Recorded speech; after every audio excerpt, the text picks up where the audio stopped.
Welcome back to my channel. I'm Wilby TV. Nagba-vlogs nga po ako ng iba't ibang uri ng halamang gamot. Nagtuturo din po ako ng tips tutorial tungkol sa iba't ibang natural na halamang gamot.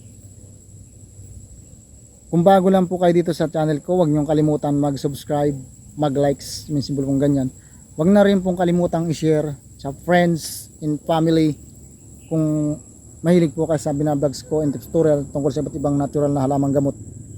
Bali, nandito pa ako sa province para mag-vlogs nga ng iba't ibang uri ng halamang natural na gamot. Bali, itong iba-vlogs ko po ay ang bunga ng hawili o yung ang tawag dito, dahon ng hawili. Dahon ng hawili, bunga ng hawili, yan. Para din po siya kagaya nito, yung sinabi ko kanina, yung tibig. Kung sa sister company niya, yung hawili. Alam niyo po ba ang hawili, nung unang panahon pa, wala pa tayong mga nabibili sa butika na panggamot sa buni. Ngunit ang hawili po, siya po ang ginagawang gamot sa buni. Kung yung buni ninyo ay talagang sobrang laki na, mabisa po na gagaling yung buni niyo. Pero step by step makinig po kayo para may matutunan kayo. Ito po ang dahon ng hawili. Yan. Yan po siya, hawili leaves. Kung ano pong tawag sa inyo nito, hawili na to, yan. Hawili po dito sa province namin. Yan. Bali, yan po yung katawan niya. Nakikita po ninyo pababa. Yan. Ito po yung katawan niya. Oh. Maliit lang po kasi hindi tayo nakapunta doon sa marami na kwan. Yung malalaki. Ito po yan, yan, yan. Yan po yung dahon ng hawili. Yan po yung katawan niya. Yan. Yan po yung hawili. Oh, ay, sorry. Nalawit ang camera ko. Gusto yata umuwi pa Manila. Yan. Ito po yung katawan ng hawili. Yan. Nakikita po ninyo? Ito po yung dahon ng hawili. Yan. Yan. Ito po yan, yan. Ito po dahon ng hawili. Alam po ninyo ba yung hawili?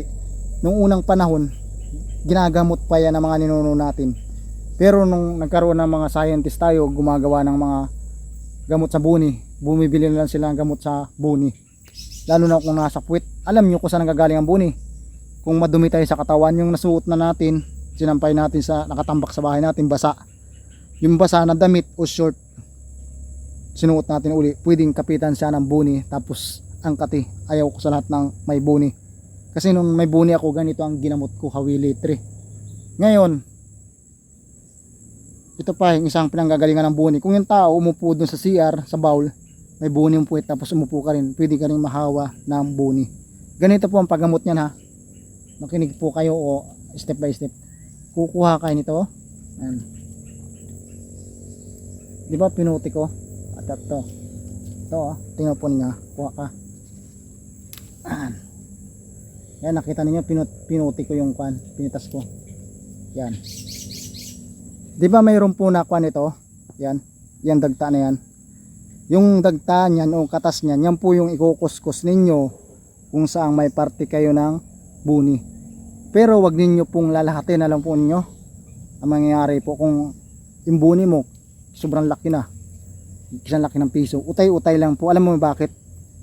Kapag tinuskus ninyo, mag-anak-nak po yung kwan ninyo, yung pinagkuskusan ng buni, magnanak-nak po yan. Makinig po kayo, ha.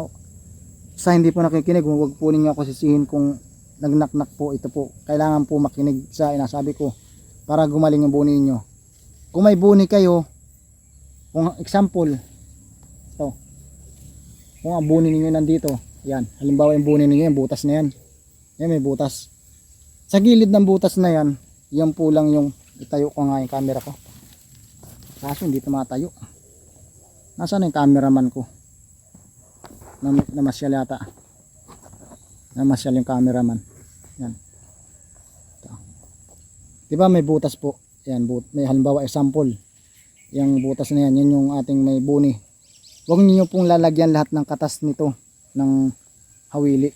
Na ito po lang kukunin niyo yon. Diba pinitas ko yung dahon? Ikukuskus niyo kung saan parte ng mga ibuni.